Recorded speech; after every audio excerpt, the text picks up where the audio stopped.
वाकया यूं है कि जब फिरौन गर्क हो गया, मिस्र पर बनी इसराइल गालिब आ गए। अब ये आज़ादी के साथ यहाँ रहने लगे मिस्र में। ये बात याद रखिए कि बनी इसराइल का जो असल मुल्क था वो मुल्क शाम और अर्ज़ मुक़द्दस है, यानी अब जहाँ फ़लस्तीन और बैतुल मुक़द्दस है ये था। हज़रत इब्राहीम अलैहिस्सलातु वस्सलाम हिजरत करके यहाँ तशरीफ़ लाए थे। हज़रत इब्राहीम अलैहिस्सलातु वस्सलाम के औलाद में हज़रत याकूब अलैहिस्सलाम हुए, उनके बेटे हज़रत इसहाक हुए, और फिर आपकी औलाद यूं चली। हज़रत याकूब अलैहिस्सलाम भी इसी खित्ते के एक इलाका किनान में आप यहाँ तशरीफ़ फरमा थे। हज़रत यूसुफ अलैहिस्सलाम के ज़माने मुबारक में बनी इसराइल मिस्र आए थे। अब जब बनी इसराइल को फिरौन से आज़ादी मिली, उस वक्त अर्ज़ मुक़द्दस पर कौम इमालिका उनका कब्ज़ा था। चुनाचा बनी इसराइल को हुक्म हुआ कि कौम इमालिका से जंग करके मुल्क शाम और अर्ज़ मुक़द्दस को आज़ाद कराओ। ये हुक्म मिलने पर बनी इसराइल एक बड़ा लश्कर हज़रत मूसा अलैहिस्सलातु वस्सलाम की क़ियादत में मुल्क शाम की तरफ रवाना हुआ। मसला यह था कि ये लोग दिल से इस काम के लिए राजी नहीं थे, बेदिली के साथ रवाना हुए। मिस्र और शाम के दरमियान एक मैदान है जिसे मैदान तिया कहते हैं, सिर्फ 6 फरसख का है, यानी 27 किलोमीटर मैदान है। जब ये लोग यहां पहुंचे तो इन्हें खबर मिली कि कौम इमालिका वो तो बहुत ताकतवर कौम है। अब ये जिद कर गए, कहने लगे कि ए मूसा, हम तो कौम इमालिका से जंग नहीं करेंगे। फज़हब अंत व रब्बुका फ़क़ातिला इन्ना हाहुना क़ाइदून। ए मूसा, आप और आपका रब जाओ, आप जंग करो, हम तो यहीं बैठे हुए, हम नहीं जाएंगे। मैदान तिया में पहुंचकर इन्होंने जाने से इनकार कर दिया। ये बहुत ही बड़ी बेअदबी थी। कैसी बेबाकी के साथ उन्होंने ये कह दिया। जब उन्होंने ये बेअदबी की तो उन्हें इसकी सजा दी गई। वो सजा क्या थी? उन्हें इसी मैदान तिया में कैद कर दिया गया। इतने बड़े मैदान जो 27 किलोमीटर का था, ये वापस जाने के लिए सुबह को चलते, शाम तक सफर करते, पता चलता कि जहां से चले थे पलट कर वहीं वापस आ गए। यूं उन्होंने इस मैदान से निकलने की कोशिशें की, मगर इस मैदान से बाहर ना निकल सके। वहीं हैरान और परेशान घूमते रहे। 40 साल तक ये लोग यहीं कैद रहे। अब अल्लाह पाक की करम नवाजियां देखिए। बनी इसराइल ने जुर्म किया, अल्लाह पाक की और हजरत मूसा अलैहिस्सलाम की गुस्ताखी की। इन्हें इस जुर्म की सजा में कैद कर दिया गया।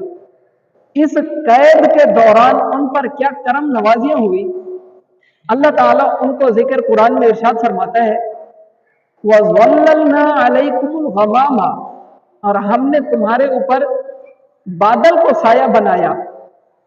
चूंकि खुला मैदान था, छांव नहीं थी, कोई साया नहीं था, सूरज की धूप सीधी उन पर पड़ती थी, लिहाजा इन पर बादलों से साया किया गया।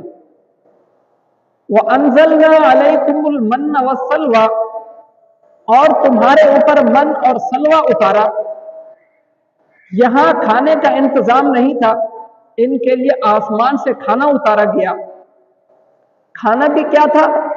मन और सलवा, जिसके बारे में है कि एक किस्म की कुदरती शक्कर थी, मीठी चीज, जो सुबह तुलुए फजर से लेकर सूरज निकलने तक शबनम की तरह बरसती थी।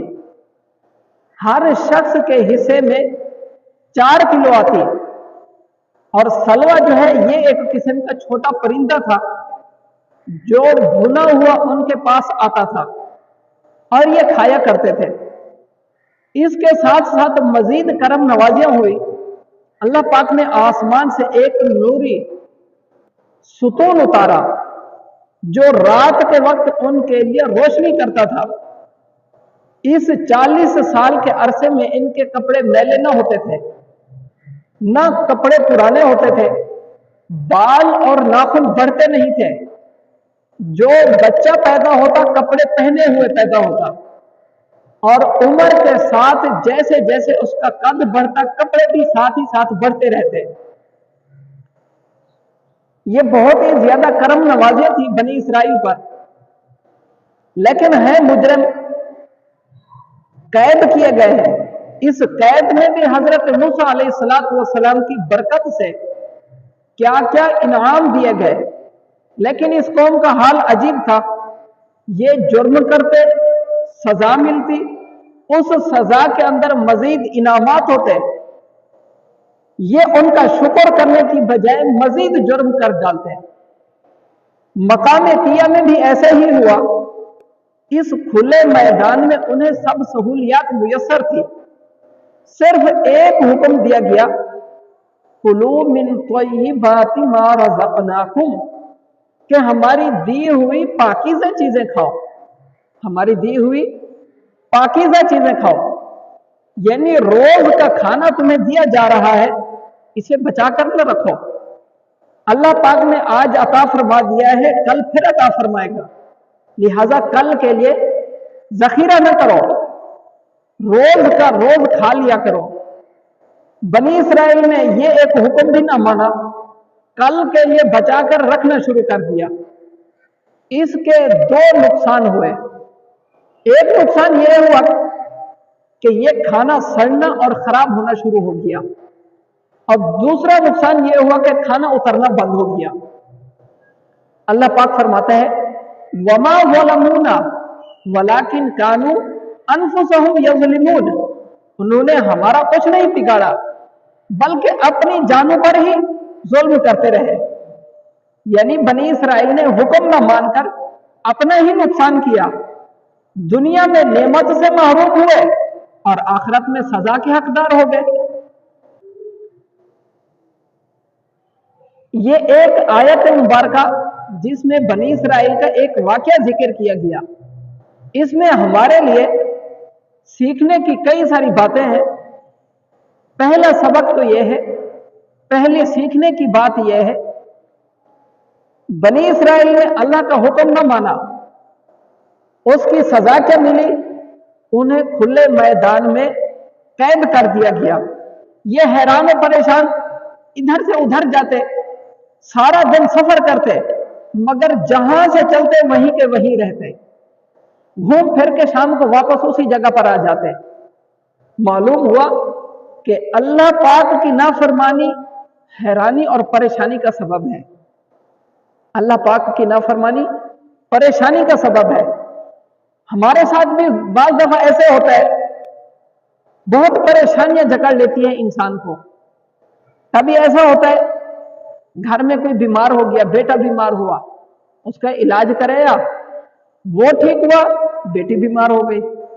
अभी उसकी बीमारी खत्म नहीं हुई, बच्चे की अम्मा बीमार हो गई, और वो सही हुई, उसके बाद खुद बीमार हो गए। कोई कारोबार शुरू किया, कारोबार अभी सही चढ़ा नहीं, सही चला नहीं, और कर्ज चढ़ गया, कर्ज उतारा नहीं, कारोबार में खसारा हो गया। तरह तरह की परेशानियां, बहुत सारे मुख्तलिफ मसाइल में घिरे हुए। यूं बाज़ दफा ऐसा होता है कि इंसान परेशानियों में जकड़ा जाता है। इन परेशानियों से निकलने की बहुत कोशिश की जाती है, बंदा हाथ पैर मारता है, इनसे निकल ही नहीं पाता। ऐसा क्यों होता है? हम इस हैरत के मैदान यानी परेशानियों से कैसे निकल सकते हैं? सोचना चाहिए कि कहीं ये हमारी नाफरमानियों की, हमारे गुनाहों की सजा तो नहीं है। फजर सोते हुए गुजर जाती है, जोहर असर और मगरिब काम काज में मसरूफियात में गुजार देते हैं। ईशा के वक्त थकावट बहुत होती है, लिहाजा सो जाते हैं। दुरूद पाक पढ़ना, जिक्रुल्लाह करना, वजीफे पढ़ना, कुरान करीम की तिलावत करना, ऐसे नेक कामों की तरफ कभी तवज्जो ही नहीं जाती। सूदी कारोबार किए जाते हैं, दूसरों को तकलीफें दी जाती हैं और न जाने कैसे कैसे गुनाह किए जाते हैं जो माशरे में आम हो रहे हैं। हम में से हर एक अपने मुतालिक गौर कर ले कि मैं अगर परेशानियों में फंसा हुआ हूं, काम अटके हुए हैं, एक के बाद एक परेशानी आती जा रही है, मैं इस हैरत के मैदान से निकल ही नहीं पा रहा, परेशानियां खत्म ही नहीं हो रही। कहीं ऐसा तो नहीं कि ये मेरे गुनाहों की सजा है, मेरी नाफरमानियों की वजह से मुझे परेशानियों में जकड़ दिया गया है। हमें तौबा की तरफ आना चाहिए, गुनाह छोड़कर अल्लाह पाक की फरमा बरदारी इख्तियार करनी चाहिए।